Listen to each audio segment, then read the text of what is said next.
Well, welcome everyone to the Lunch Bunch with Dr. Judy. Sorry to keep you waiting. I hope absence did make the heart grow fonder. This program is offered by Delaware Hospice. It's part of our ongoing commitment at Delaware Hospice to community education. So, welcome back to those of you who are returning, and welcome to all of you who are joining me for the first time. I want to do a special shout out to my friends in the Boston area, and I also want to shout out to all those who have been a part of this program for many years. I miss all of you terribly, and I really look forward to the day when we can see each other in person. I'm going to tell you about the next two programs we have coming up. All the programs are on Fridays from 12:30 to 1:30, usually the first Friday of the month. If you're not on the mailing list, but got this information from a friend and you want to be on the mailing list, or if you want to get a copy of the handout that goes with today's talk, which probably you do, it's got a lot of good information, links, YouTube videos, things you might want to check out. You need to write to Sandra Satterfield, who's my boss. I'll give you her email address. It's all small letters, SSATTERFIELD.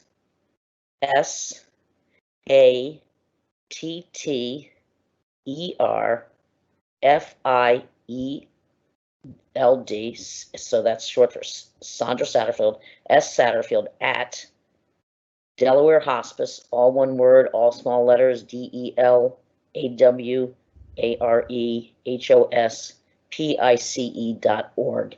And Sandra will put you on the mailing list and send you the handout. So the next talk I'm going to give is on July 10th, which is probably the second Friday, not the first, but because of the holiday, July 4th holiday. We're doing it on the 10th from 12:30 to 1:30. I will send you the link to it. You'll be on the mailing list for that.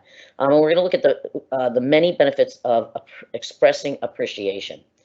Research suggests happiness is found less in the pursuit of possessions or goals and more in the appreciation of what one already has. An attitude of gratitude has also been shown to reduce stress in 80% of those who practice it. That's pretty phenomenal. Mark Twain said, "I can live 2 months on a good compliment."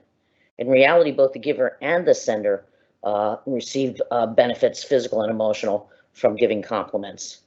So come learn how to enhance your happiness and your well-being using the techniques that cultivate genuine gratitude. And I believe in genuine gratitude, which means that I believe you also get to vent about the things you're not happy about.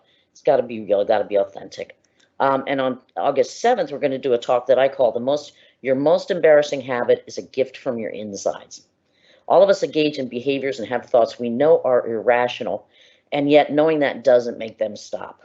These personal idiosyncrasies can be annoying and even disruptive, but when we try to push them away, that rarely works.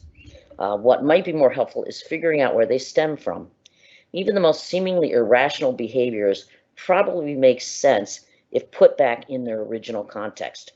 For example, a need for control, I don't have that at all. That's a lie, I have it completely, may be rooted in growing up in a chaotic family. Understanding the deeper emotional roots of behaviors may be the only way to finally kind of root them out and be free to them. The poet Rumi wrote, that which haunts us will always find a way out. The wound will not heal unless given witness. The shadow that follows us is the way in. So we're going to go look at that shadow.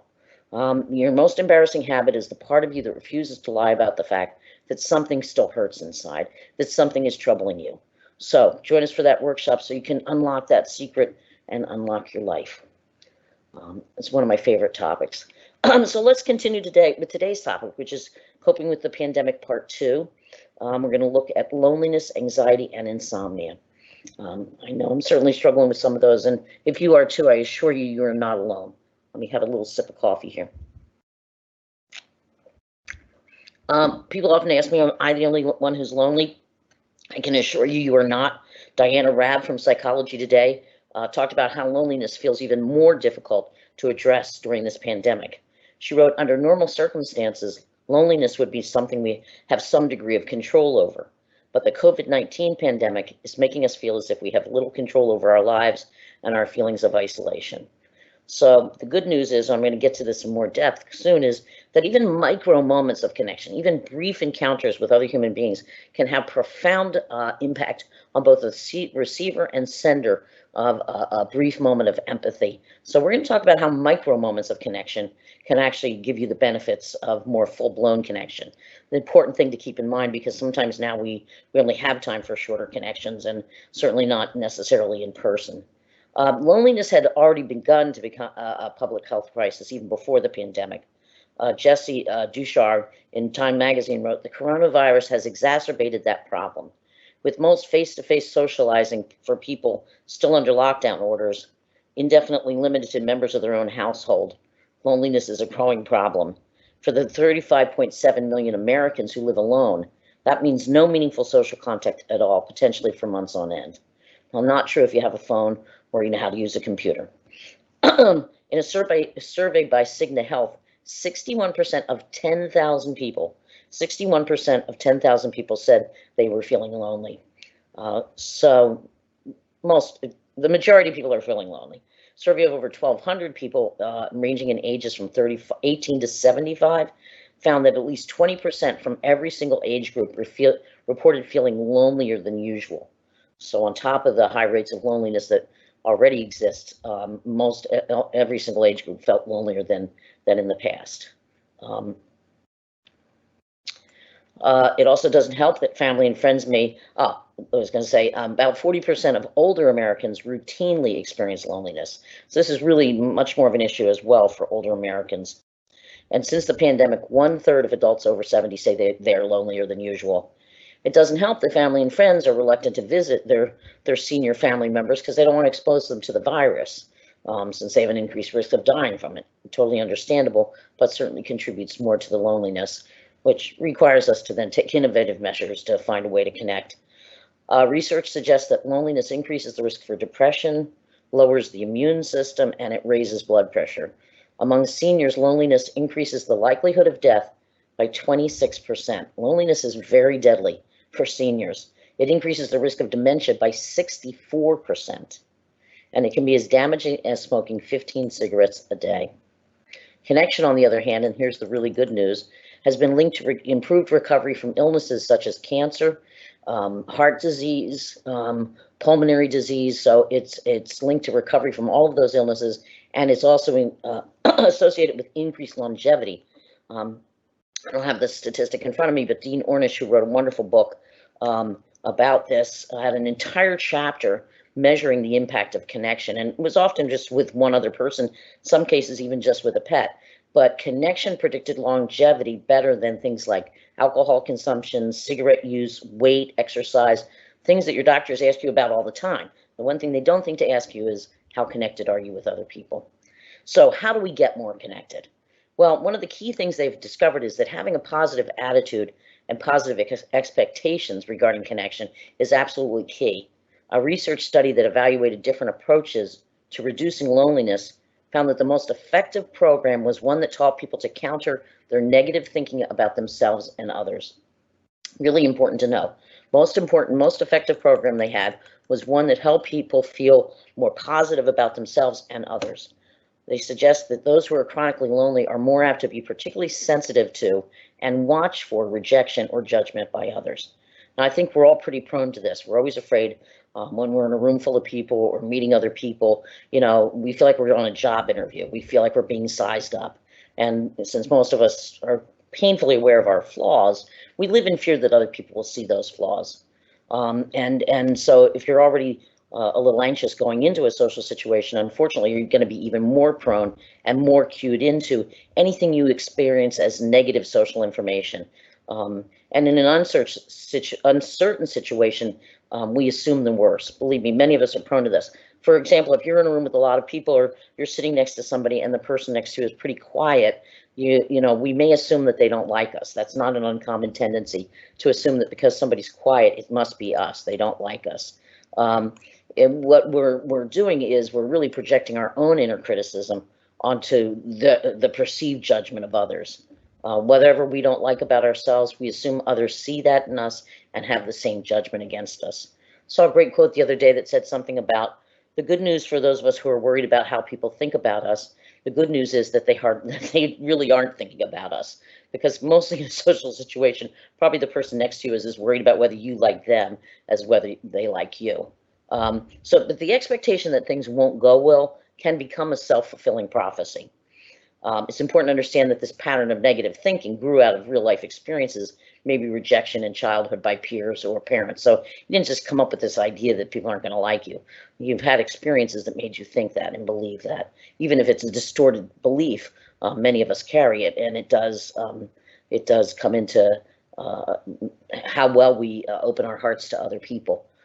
But you have to look at it with eyes of compassion, because it grew out of experiences that made us feel unworthy and unlikable. And you can't heal these negative thoughts with more judgment. You must heal them with awareness and compassionate understanding of these judgments. The challenge really is to identify those knee-jerk kind of negative statements that we say about ourselves and whether people are going to like us, and instead try to open your mind to the possibility of testable hypotheses. Well, I don't really know whether they like me or not.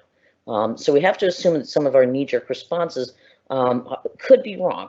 We have to entertain the possibility that they're not facts, and approach them as testable hypotheses, and give the person an opportunity to get to know you.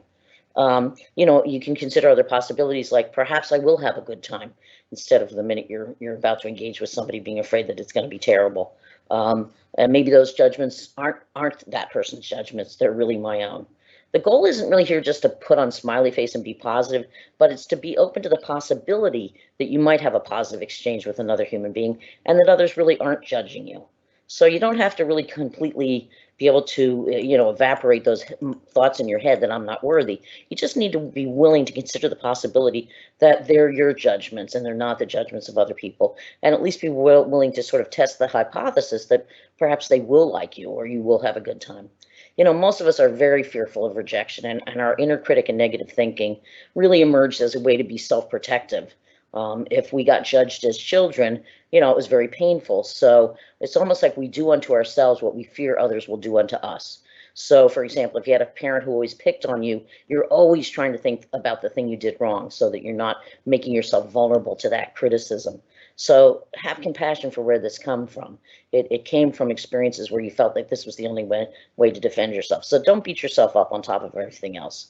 Counter the inner critic with a more loving kind of internal voice. And if you find it hard to find that voice within yourself, imagine the most loving person you know coaching you to stay open to positive possibilities. So that's the key, staying open to positive possibilities. And again, many of us struggle with feelings of shame. Shame is this belief that down deep we're flawed, we're inadequate, we're unworthy of love, and if people only saw it, they would know that. That's an experience we got from childhood. Nobody comes into this world unworthy of love. So it was a lie then, but it's something many of us have internalized. The way to solve shame, the antidote for shame, is empathy. But you have to be willing to risk vulnerability to sometimes get that empathy. Brene Brown, who writes a lot about this whole concept of shame and has one of the best TED Talks out there. It's called The Power of Vulnerability. Google it, TED Talk, Power of Vulnerability. It's one of the most powerful TED Talks I've seen.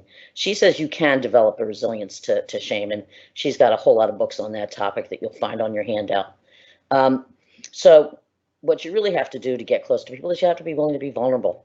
I think she says that the word courage comes from the Latin meaning cur, which is heart, and it's about being willing to live your life with your whole heart and being willing to share your vulnerabilities and your imperfections with others, and to tell the true story of your life, not the one you think others want to hear. Now, I know the idea that you'll make more real and meaningful connections by being vulnerable and sharing your imperfect self may feel very counterintuitive or very frightening, maybe even a little bit crazy, and yet I believe it is what we are called to do. It's about dropping that wall, even if you can only take a few bricks off at a time. But when you bring the wall down, that's when you have the greatest possibility of meaningful connection. Because at the end of the day, the only love that really sinks into our soul is unconditional love. Love that doesn't require you to be perfect. And the good news is we're all imperfect. To be human is to be imperfect. None of us is perfect. Some people operate under the delusion that they're perfect, and they're called narcissists, and they're very dangerous. But most of us, know that we have imperfections.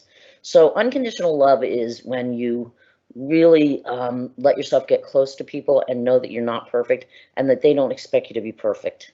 It does. Unconditional love doesn't mean that the person who loves us isn't annoyed at times by our in idiosyncrasies or our less noble parts, but it means they love us anyway. And that's truly the only kind of love that is meaningful and connection that is meaningful. We may wish they were perfect, they may wish we were perfect, but we know neither of us is, and we love each other anyway. So if feelings of unlovableness or unworthiness or a fear that people won't love you, or if you aren't perfect, compromise your ability to open yourself up to other people, don't ignore that, because that deserves help. That's a wound that's as serious as any physical wound. The belief that we're not lovable and don't deserve love.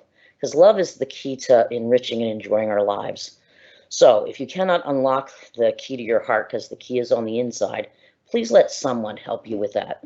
I think it's one of the best reasons to consider going to therapy for anybody, because most of us, carry this wound. So I wanted you to just promise me with whatever you hold sacred to stop ignoring that wound. Because the first and most essential step in the process of creating your best life and being connected with others is learning to love yourself. And don't expect that you'll heal this overnight and love yourself all the time. That's just not realistic. Sometimes you just need to fake it till you make it. If you act as if you deserve connection and love and you risk putting yourself in social situations, positive experiences will happen and they can reinforce that worthiness, which in turn then makes it easier to take risks. So we all need love from the inside and also love from the outside. People often say to me, well, I should just be able to love myself from within and not need love from other people. But you know what? That's not true. We are social beings. We are relational beings. You first learn to love yourself by having love put into you by a caring parent. Many of us had people that fell short on that.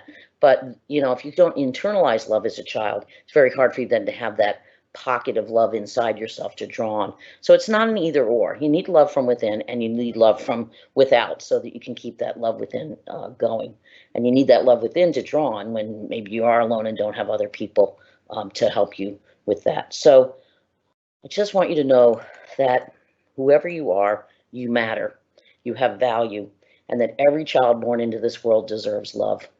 The Buddha said, if your compassion does not include yourself, it is incomplete. So when you find yourself in a social situation and that inner critic starts kicking in, get out of your head and focus on those around you. I think one of the best things you can do is look around for someone in the room who also looks quiet or somebody that you just feel drawn to and go over and just ask them questions, get to know them. It'll take your focus off your own self-criticism and help you engage with another human being. Because believe me, that person's probably just as nervous about whether someone's going to like them. Every new connection can feel a little awkward in the beginning. Don't expect it to be perfect. Strive for connection, not perfection. And also notice that in any group, that self-confident extrovert who is up there commanding everybody's attention, this is the rare bird. The rest of the room is filled with people also concerned about being accepted. So give yourself credit for being courageous when you reach out to other people. Build your comfort with getting closer to other people in small steps if you need to do that. And the really good news is that starting small not only helps today, but it builds toward better relationships down the road. Because even micro moments of connection, to explain what that means in a few minutes, micro moments of connection, brief engagement with another human being has a profound impact on our overall physical and emotional well-being. I heard this topic presented at a conference, the Psychotherapy Network conference in Washington, D.C., and this woman, Barbara Fredrickson, and she's written a book called Love 2.0, talked about these micro moments of connection, and I found it so compelling that I got her book, and she's got a lot of solid research behind what she says. So I want you to listen to what she has to say. She says that love and connection happen in micro moments of positivity resonance. Now, that's a typical psychologist. We put a lot of fancy words around it, so it sounds like we know something you don't. But really what it is, micro moment of positivity resonance means you are resonating with another human being in a positive way. So a smile exchange, just looking at somebody and smiling them, saying something compassionate to somebody, standing in line behind you and, they drop something and you can tell they're embarrassed. You're like, oh, I did that 100 times. A hug, can't do those so much today, unless it's immediate family. An empathic, understanding look and just listening creates a powerful connection between two people. It increases both the emotional and physical health of both the person who sends that brief moment and receives that brief moment. So you don't have to be an extrovert or even have a partner to enjoy the benefits associated with love. Researcher Barbara Fredrickson wrote, "Love blooms virtually any time two or more people, even strangers, connect over a shared positive emotion, be it mild or strong. Micro moments of connection create biochemical changes that improve your physical and emotional well-being." What do I mean by that? They also enhance your ability to keep connecting with people. That's what's very powerful about that. Let me break it down. There are three key players in the biology of love and connection. Mirror neurons, mirror, like you look in a mirror, neurons, oxytocin, which is not oxycodone, oxytocin, it's a normal hormone that exists in our body, and vagal tone. And let me explain what those mean. It's not as complicated as you might think. The first is mirror neurons. It turns out that when you are really listening to another human being, your brain literally mirrors their brain. They had a team of researchers at Princeton scan the brain of someone who was telling a story. And then they scanned the brain of somebody listening to that story. And they were actually able to see that the same areas of the brain that were active when the person was telling the story, all the ways in which the brain lit up in the person that was telling the story, all the ways in which their neurons fired. The people listening to those stories, their brain neurons started to light up in the exact same patterns. Now, most people are listening, their brain activity mirrored the storytellers with just a short time lag. So they'd hear the story and they were just a little bit behind. But literally the same neurons would fire in the brain of the listener as in the brain of the storyteller, which I think is mind-blowing. And really fascinating is the people who really listened, because they gave them a questionnaire afterwards to see how much they had listened and retained.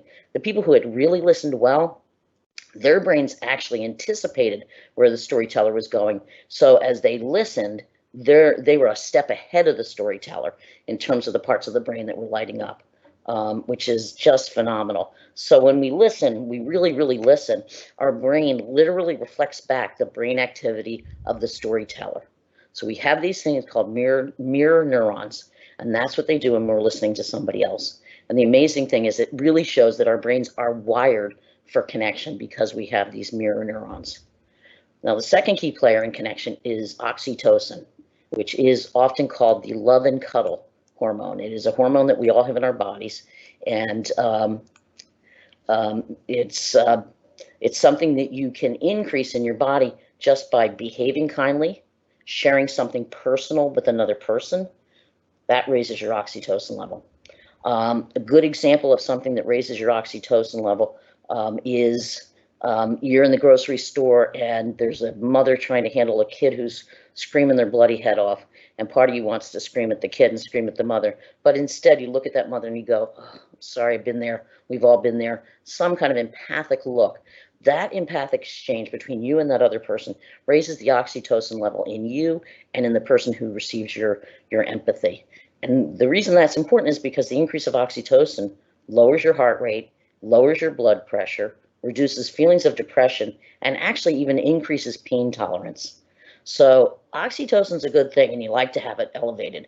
And just by doing something kind and empathic or engaging with another human being in a kind or caring way raises your oxytocin levels. Now, the final player in this experience of connection is called the vagus nerve. The vagus nerve literally connects your heart from your head.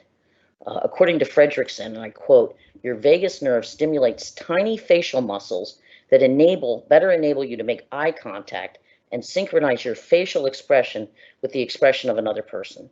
It even adjusts the minuscule muscles of your middle ear so you can better track a voice against any background noise." So the vagus nerve helps us tune into the other human being, match their facial expressions, listen to them, make good eye contact, and literally affects how well our ear can track the conversation we're having. And it turns out you can measure the strength of the vagus nerve, and in that, the strength is called vagal tone. People who have high vagal tone adapt better to changes. They can regulate their glucose levels, which is key to diabetes, and they can reduce inflammation in their body. And research shows that inflammation in the body is the cause of many, many diseases. So you want to raise your vagal tone. Good news is you can strengthen your vagal tone by practicing something very simple called the loving kindness meditation. I've given you a link in your handout if you want to literally see how it is done, but I'll explain it to you. But if you want to see somebody doing it, check out that link. Basically, what you're going to do is close your eyes and imagine someone you love sitting across from you. You're going to picture them, you're going to remember all the things you like about them, and you're just going to allow your body to be filled with warmth and tenderness toward that person. And then you're going to imagine saying something to those people. Usually you say 4 things and you repeat it. I think you say repeat the 4 things 4 times. So it may be, may you feel loved, may you feel safe and protected, may you feel happy and peaceful, may you feel loved and at ease. And so you do those, you say 4 positive. It should be very simple. I've got some in the handout, but you can use whatever you want. But what you're really just doing is imagining that you're sending love to this person. And most people repeat it with a number of different people. Some very devout people will imagine sending love to people that they don't like or they're, angry with. And it's also always important to imagine sending it to yourself. You can picture yourself as the adult you are now, or you can imagine your inner child, the younger part of yourself receiving that love. So you're basically just sending 4 loving messages 4 times for each person. And again, it's in your handout and it's a very simple technique and it's called the loving kindness meditation. It's from the Buddhist tradition. Now, in her research, Fredrickson found that people who practiced the loving kindness meditation for 15 to 20 minutes 3 times a week significantly increased their vagal tone. So something very simple, like the loving kindness meditation, 15 minutes 3 times a week made their vagal tone stronger, which made them more flexible emotionally, helped reduce their glucose levels, helped reduce inflammation, and it increased their ability to form positive connections with others. So the meaning of this is twofold. First, you can help yourself and you can help others in very simple, short connections. And since we're living in the pandemic, that's important to know, and it's an important thing to help us realize we don't need long, extended connections with people to benefit from connection. So your body will and your psyche will respond to these micro moments of connection. And secondly, the other message in this, and I want you to really think about, is that love begets love. Fredrickson writes, by learning how to generate self-love, and she's talking, for example, the kindness meditation, sending love to yourself. By learning how to self-generate love, you raise your vagal tone. And with higher vagal tone, your attention and actions become more agile, more tuned in to the people in your midst. You become better able to forge the interpersonal connections that give rise to positivity resonance. Through vagal tone, then, love begets love. Likewise, evidence suggests that positivity resonance raises your oxytocin levels. And under the influence of oxytocin, you grow calmer, more attuned to others, friendlier, and more open. Here, too, your skills for forging connections sharpen and increase your ability to cultivate positivity resonance. So then again, through oxytocin as well, love begets love. As Fredrickson says, through love, you become a better version of yourself. And as your better self, you experience love more readily. And this whole process only requires a smile, a hug, maybe a virtual one these days, a story shared, a moment of kindness, an expression of empathy, and something as simple that you can do today as the loving kindness meditation. So we don't need long extended connection. You don't have to have a full-time partner. You can create these moments of connection virtually anywhere when you interact with other human beings just by being kind. And it's going to help you physically, it's going to help you emotionally, and it's going to make you better able to form better connections. So love begets love. Get out there and start being kind. It will work well for you. I know we're going to run out of time. I'm going to do my best to cover the rest of this. Here are just some other ideas about how to deepen the connections you already have, because basically, as Kelsey Killam in Scientific American said, fundamentally, there are 2 ways to overcome loneliness: nurture your existing relationships or form new ones. So you've already got some connections. One of the ways to feel less lonely is to make those connections more meaningful and deeper. And the key to learning to have deeper connections is learning to be fully present with the people in your life. That means listening attentively and opening up yourself and sharing more of who you really are. Listening doesn't require having the answers. I always say this when people are, how do I help somebody who's grieving? And, what do I say? And what I say to people, there's no magic words. You can't take someone's grief away. But if you listen, if you just listen and say, tell me more, you're giving that person the gift of not being alone with their feelings and thoughts. There aren't answers. Don't think that that's what helps. What helps is being willing to listen and to listen non-judgmentally and just make the person feel seen and heard. And that's it. There's no quick fixes. But again, listening without judgment is the greatest gift. It's the gift of feeling heard and feeling understood. And this is a quote, and you can find the author in your handout. When we honestly ask ourselves which person in our lives means the most to us, we often find that it is those who, instead of giving much advice, solutions, or cures, have chosen rather to share our pain and touch our wounds with a gentle and tender hand. The friend who can be silent with us in a moment of despair or confusion, who can stay with us in an hour of grief and bereavement, who can tolerate not knowing, not curing, not healing, and face with us the reality of our powerlessness, makes it clear that whatever happens in the external world, being present to each other is what really matters. So be present for people. Also, a thing that's important to learn is to learn how to ask for what you need from people. People really can't read your mind. I often say, who's the house guest you want the most? The one who won't tell you what they really need and when they really want to eat and when they really want to go to bed because they think that's, not polite, versus the person who says, look, this is what I need. This is the kind of food I like to have for breakfast. Tell you one thing, I'll take the guest who tells me what they need anytime. So it's challenging for people to learn how to ask for what they need. But you know what? It's really important to do that because people really can't read your minds and they really do want to give you what you need, but you have to tell them. It's crazy to think that if people love us, they'll know what we need and they can read our minds. It's just not fair. We're not mostly mind readers. So go deeper, be more authentic, ask for what you need, and create more meaningful conversations with the people around you. Somebody on Psychology Today blog wrote, what makes us feel connected to others is not just the act of sharing feelings, hopes, or fears, but actually having a conversation about them once we do. So make sure you drill down a bit and have a back and forth discussion, not just about what you're feeling, but also how you're trying to manage those feelings. Research shows that men in particular benefit a great deal from learning to open up and speaking to friends. And I've got a couple of books for men on building friendships. One's called Breaking the Male Code, Unlocking the Power of Friendship. So opening up, sharing parts of yourself, your authentic feelings can bring you closer to those you really value. But also make sure you're not just listening, you're also sharing. We need both. Other ideas for staying connected. Do remember that we are all in this together. In some cases, people are reporting they actually feel closer to their neighbors, for example. According to a survey conducted by Nextdoor, 37% believe their neighbors have become more important in their lives. 35% had shared essential supplies with their neighbors, and 49% believe that their relationships with their neighbors would be stronger after the crisis. So we're all in this together, and there's a lot of that mentality out there. You need to find those other people that feel that way. Email, call friends you haven't contacted in a while. Good time to rekindle old connections. Look through old photos, contact people in those pictures and reminisce.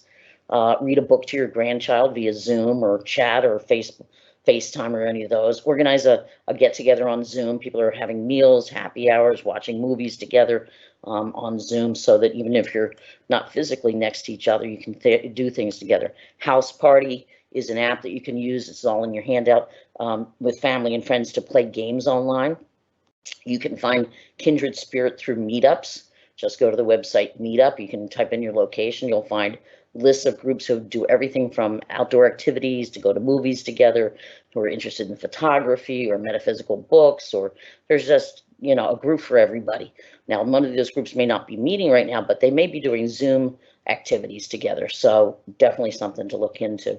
You can watch a movie with a friend via netflixparty.com. So you're both watching the same movie and you can comment back and forth to each other.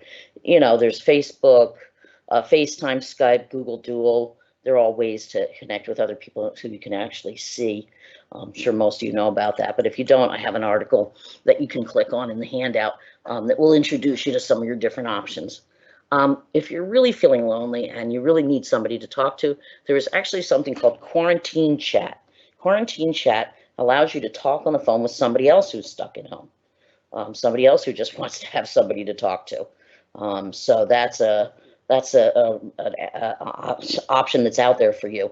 There's always hotlines that you can call if you're really having a hard time, and I've listed those. There's all kinds of online courses. I've put information about that in there. Online communities. There are online communities that get together over all kinds of different topics. Whether it's a shared hobby, interest, passion. And I put down like the top 10 Facebook crafting groups, ultimate list of travel communities. So you can find those and Google your own as well. There's a lot of online support groups that you can join. Turn to the number 2 me hosts free online groups for people dealing with anxiety, suicidal thoughts and feelings, depression, stress management, and general mental health issues. And again, the link is in your handout. There's an article I put there for you that you can access called the 7 Best Online Anxiety Support Groups. And then there's the Depression and Bipolar Support Alliance, which does online support groups. You can volunteer online, believe it or not. You can log into the United Nations. They're always looking for volunteers. I have an article there called 9 Places to Volunteer Online, and another article on how to get involved with virtual volunteering, all in your handout. Another way to think about this isolation is that it could be an opportunity to get to know and accept yourself better. It's also probably what people are afraid of. They're alone with themselves. And there's somebody said once, you're never less alone than when you're alone. And I think they were talking about all those little voices in the head, and I don't mean hallucinations, but the different parts of ourself that speak up, and some of which are very critical. So it can be hard to be alone with ourselves. But if you can sit and tolerate it, this really could be an opportunity to get to know who you really are. Dr. Russell Fulmer wrote, "The person I am behind closed doors is my authentic self, whereas when the door opens, I become a performer. I'm performing for the masses and myself. Taking this step toward an authentic experience with others, and most importantly yourself, is to take a step into the unknown. We have performed since our birth, and now is the time to learn who we really are." I think it's a really great opportunity to form a good relationship with yourself.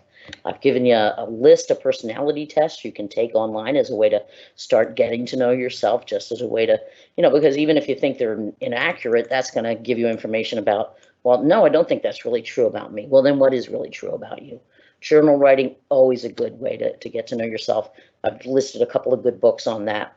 I think for many people, the real challenge is learning to love and accept themselves. In addition to getting to know themselves. I'm just going to give you one key, and this will be probably a whole other talk some other time. One key is to look at yourself as a mansion with many rooms, because we really are mansions with many rooms. And all of us have some, very clean and pleasing rooms, and they're the ones we let others see. But we also have rooms which are messy, which we prefer not to show others. But all rooms exist for a reason, and looking at your less gracious rooms with eyes of compassion is critical. And this is going to be my big talk in August. If you have a room where you're hiding, for example, an addiction, this room likely stems from a void created by not enough love in your childhood. And if in another room you have a passive aggressive part of yourself, well, this is probably the result of growing up in a family where it wasn't safe to get angry or express your anger openly. This is the talk I'm going to give in August. Your most embarrassing symptom, your messiest room, is the part of you that refuses to lie about the fact that you hurt inside. And it's important to take a look at that. It's a coded message from your insides. It's an unconscious attempt to both mask and reveal an underlying problem. As I said, it can seem irrational, but if you peel back the layers, you would likely discover it probably has a profound and very logical meaning and was a way you adapted in childhood. These problems are trying to get your attention, and these unresolved issues will actually have less control over you if you open the door, go inside, and ask, what hurt created you. But again, that's a big topic. Understanding is essential to acceptance, and a number of good books I've got listed here. For example, No Enemies Within. That's one of my favorite books about learning to love. It's a creative process, it says, for discovering what's right about what's wrong. So look at that. Other things you do for connection is adopt a pet. It reduces risk of depression, lowers blood pressure in stressful situations, improves heart health, helps produce calm, and it reduces the need for doctor visits. But avoid buying dogs from stores or online, because they're usually from very inhumane puppy mills. There's tons of places that have dogs available who have been rescued. Pet Finder is a really good way to find dogs. That link is on your handout. All right, boy, we only have a little bit left. I'm going to talk about anxiety. Stress can be thought of as the body's reaction to a perceived threat, to something that matters, something or someone that matters to you. Anxiety, by contrast, involves emotional, mental, and physical symptoms. Anxiety can arise from stress, and it also exacerbates stress. There's a part of the brain called the amygdala. It's associated with all our emotions, and it's also associated with the fight or flight response. I'm sure you've heard of that. When you're upset, or anxious, you go into fight or flight mode. You just think your two choices are stop and fight or run away. As it turns out, the activation of the amygdala has a lot to do with anxiety, because things that activate the amygdala, get it really going, cause anxiety. Things which calm it reduce anxiety. And while the body's response to anxiety, that's fight or flight, is well known, there is actually another response that is very common, which encourages us to seek out support from others. We know this response it's called the tend and befriend response. Tend and befriend. It's more common in women, and during these times of prolonged stress, it probably is a much healthier response to stress than fight or flight. It's more sustainable. The Wellness Society, in a book called, and it's listed on your handout, the Coronavirus Anxiety Workbook, says it's important to understand that you cannot control anxiety from occurring. This is your brain's automatic survival mechanism. What matters is learning how to respond to anxiety helpfully so that you don't get carried away by it. Allostatic load is a term that helps us understand the wear and tear on our bodies and psyches of chronic stress. B.S. McEwen in the Science Digest wrote, allostatic load is defined as the cost of chronic exposure to elevated or fluctuating endocrine or neural responses resulting from chronic or repeated challenges that the person experiences as stressful. So it's a allostatic load reflects both neurological and hormonal changes that happen when you're under a chronic stress. And allopathic load is a measure of the wear and tear on your body of that stress. Living through a pandemic with so much uncertainty, with reduced social contact and no end in sight, certainly creates chronic stress. So a high allostatic load is something that most of us are experiencing, and it's the reason many of us are having significant exhaustion and brain fog. So if you're having that, it has to do with your allostatic load. A high allostatic load can create the following. The woman wrote about it. I still feel like I'm in a constant daze. I'm confused and exhausted. I have no idea what day it is or what I should be doing. Sure, I could help with my husband organize the garage or do an online yoga class, but I can't even focus on where the kids' sports equipment is and gardening tools should go. While many people are busy planning Zoom happy hours and game nights, I'm slogging through the daily grind. I'm barely getting done in a day what I used to get done before noon. I feel slow, off kilter, and generally out of sorts. Turns out this exhausted while seemingly doing nothing feeling actually has a name, allostatic load. So important to realize that chronic stress takes a big toll, and it does cause things like lack of motivation and low energy.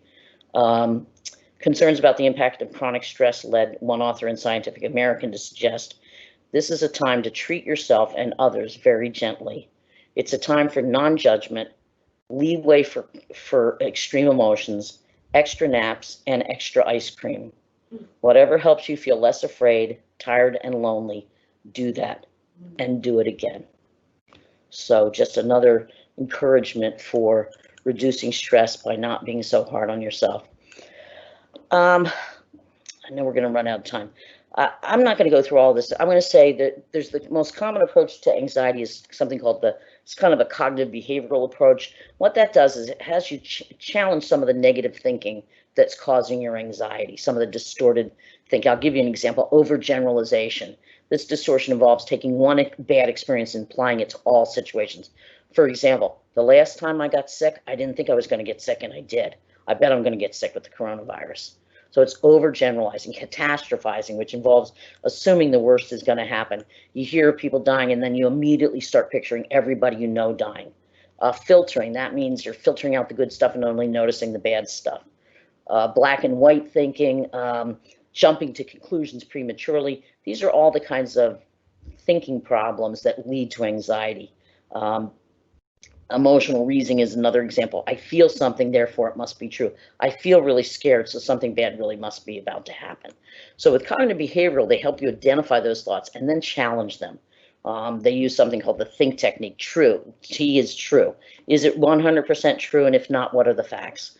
Helpful. Is it a helpful thought? Is it going to be helpful to me or others? Is it an inspiring thought? Does it inspire me, or does it just have the opposite effect? Is it necessary? Is it important for me to focus on this thought right now? Is it a kind thought? If not, what would be a kinder thought? And sometimes writing out your fears and then doing that technique of challenging them can be helpful. A lot of times my experience is that people who have bad anxiety, the thoughts are irrational, and you recognize that, and recognizing it isn't enough to just turn it off. And that's where I think other approaches to anxiety can come in handy. For some people, though, the challenging the thinking can be very effective. But other techniques, if that doesn't work for you, are things like distracting yourself. Right now you can get online and easily take a course on calligraphy, playing a musical instrument, mindful coloring, puzzles, jigsaw puzzles. Anything that distracts can be helpful. And the other big thing, of course, is relaxation techniques. That's one of the best things for anxiety because it's a very body-based approach to anxiety. And that's, when you've thought through how irrational it is, and that just doesn't make it go away, it's still sort of your body that's wired up. So I'm not going to go through all the relaxation exercises, but they're listed in your handout. Deep breathing exercises. Sometimes counting is easy. There's the 7, 4, 8, which is you lie down, you breathe into a count of 7, you hold for 4, and you release to a count of 8. Sometimes the numbering and just counting your breath is a way to just distract your mind so that you can let your body relax. There's all kinds of mindfulness meditations. I've got information about that in your handout. Guided visualizations, really good for those of us who have minds that need to be distracted. You can do a body scan. That's where you just, go through your body from head to toe, relaxing each part of your body. Yoga is a fantastic way to deal with anxiety. I got some videos on yoga you can look at. I have somebody here locally in Rehoboth who does virtual classes, and there's a link to her Facebook page and her phone number. There's all kinds of apps you can download right now for relaxation techniques. Some of the most common are Calm, Headspace, something called Rooted, which is very good for panic attacks and anxiety, Insight Timer, which is considered one of the best for sleep and anxiety and stress, and then there's something called Aura, which claims that it helps you take care of your emotions, get restful sleep, and become the best you with Aura. There's a lot of online resources like that coronavirus anxiety workbook that I've mentioned. Again, it's all in your handout. Here's a few other things that help. Stand up straight. I often am standing up straight, but people think I'm hunching down, but it's really just because I'm so short. Okay, here's what somebody wrote. When we are anxious, we protect our upper body, where our heart and lungs are located, by hunching over. For an immediate physical antidote to this natural reaction, pull your shoulders back, stand or sit up straight with your feet apart, and open your chest. And this helps your body start to sense that it's back in control. If you can get your body to relax, it will tell your psyche to relax. Reaching out to others is also something we've just finished talking about, but really good for anxiety. Don't be alone with it. I think it was Mr. Rogers that said, if you can mention it, you can imagine it, you can manage it. Exercise, very good for anxiety. I say find non-should exercise, meaning stuff that you enjoy doing, dancing around the room, going for a walk. Practice gratitude. Turns out that when you practice gratitude on a daily basis, it releases dopamine and serotonin, which are two crucial neurotransmitters responsible for our emotions, and they make us feel good. So there's a lot of different things such as gratitude. Consider meditation. And if it's really bad, consider medication. Antidepressants are probably the best thing to take for anxiety because they don't run the risk of addiction.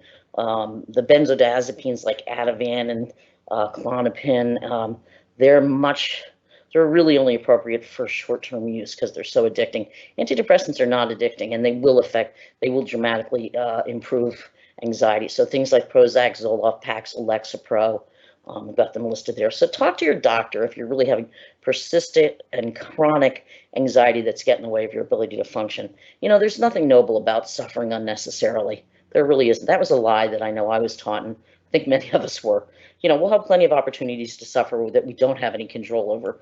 But, let's take advantage of the ones where we can control them or improve them with things like medication. quickly, I'll just say a little bit about sleep.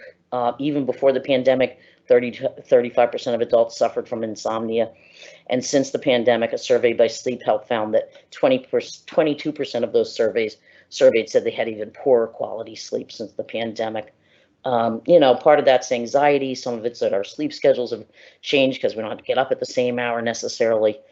It's estimated that about 1/3 of adults get less than 7 hours of sleep. That lowers your immunity and it contributes to a host of other problems, from diabetes to heart attacks to cancer. I know I need to heed that one. And about 50% of adults over 65, 50% have some kind of sleep disorder. So here are the things you can do to sleep better. Eliminate the causes of poor sleep. Create a schedule, stick to it. That's critical. Avoid stimulants like coffee, caffeine, alcohol, nicotine before going to bed. Create a good sleep environment. That means a comfortable bed, quiet room, cool room. Heat is not good for sleeping. Use your bedroom only for sleeping and sex. Take the TV out and don't read in bed. Now, I've had Susan remind me that for many people, they fall asleep better reading in bed, and that's fine. But if you're having trouble falling asleep even when you're reading, then stop reading in the bed and read somewhere else. If you want to know what your natural sleep cycle is, go to bed the same time every night and see when you wake up naturally without an alarm clock. Might take a few weeks to find this if you and waking up naturally will tell you what your normal sleep cycle is. Weighted blankets, there's a reason they're working so well. Usually before we fall asleep, we have a drop in our cortisol levels, and cortisol is the stress hormone, and that helps people fall asleep. And it naturally kind of decreases in the evening, but stress and anxiety can interfere with that and interfere with the ability to decrease that cortisol. But it turns out a weighted blanket, which provides deep pressure stimulation, does a lot of very good things for your body and helps you fall asleep. Get them on in stores, online. 12 pounds is about what most people need, but I think a lot of them are 15 pounds. So use stress reduction techniques like meditation and prayer and yoga. That will certainly help you sleep. If you can't stop worrying about something, write a short note about it and agree to postpone any further thought about it until the next day when you'll wake up and be more refreshed. Create a pre-sleep ritual that is calming that you do an hour before you go to bed. And that means not watching scary television shows an hour before you go to bed. Lower your lights or use low wattage bulbs. That helps your body fall asleep. Stay away from blue light. According to Harvard Medical School, blue light, which is created by electronics with screens as well as energy efficient lighting, is increasing our exposure to blue wavelengths, especially after sundown. And blue light reinforces our production of melatonin. Melatonin is a naturally occurring hormone that peaks during darkness and helps us create the urge to sleep. While all light suppresses the secretion of melatonin, blue light suppresses it even more. So if you have to read from an iPad, try not to use a backlit device. Use an e-reader that requires another source of light. So reduce blue light. Turns out that really keeps you awake. Use a flashlight or motion-activated night lights when you get up to go to the bathroom rather than turning on the lights. Taking a hot bath or shower can really let your brain know that it has to go to sleep, and there's an explanation in there for that. If your room is too noisy, utilize earplugs or buy a white noise machine or just run a fan. Although actually there's something now called pink noise, which is better than white noise. Pink noise is much deeper and has slower waves than white noise, according to assistant professor of neurology. Not only does it help people sleep better, but studies have shown that it helps with memory and function the next day. So you can find pink noise machines these days online, Amazon, and in the stores. A few last things, then we're going to stop. Exercise 20 to 30 minutes a day, but not before bed. Wake up with the sun. Sunlight or bright light helps reset the body's internal clock. Get more exposure during the light during the day. So get outside. Don't be sitting on your computer, except when you're listening to me. If you are working, try to take breaks and take a walk outside. Let more light into your home. Light boxes that are used to treat seasonal affective disorder can be purchased online or in Walmart, and they can help with that. If you can't sleep, don't lie in bed for longer than 20 minutes. Get up and sit in another room and read a book or listening to soothing music until you get tired. Do so with the lights down low, however. But don't lay in bed for more than 20 minutes. Better to get up and read and try to get tired and then go back to bed. Some people use this technique, get into bed and try to stay awake. because that paradoxical intention will decrease your worry about not being able to fall asleep. It's the worry about not being able to fall asleep that sometimes keeps us awake. Check your medications, make sure you're not taking anything that might be keeping you up. Don't put up with pain. Pain will keep you awake. So if you're in pain, take appropriate medication. Hide the bedroom clock or turn it around so you can't see it. If you wake up a lot during the night, that's only going to freak you out. Don't eat large meals before bedtime. Don't nap during the day if you can resist that, because it'll make it harder for you to fall asleep at night, although I've had few people challenge that, and I don't know. That's what they say. Eat a snack an hour before going to sleep, and the best combination is tryptophan-containing foods with a carbohydrate. For example, turkey is very high in tryptophan, so eat about half a sandwich of turkey on whole wheat bread. Other good foods include bananas, small bowl of low-sugar cereal, peanut butter on whole grain crackers, apple with mozzarella, string cheese, or yogurt and granola. So something high in tryptophan with a carbohydrate will help you sleep. You can't fall asleep, lie on your back and wiggle your toes up and down 12 times.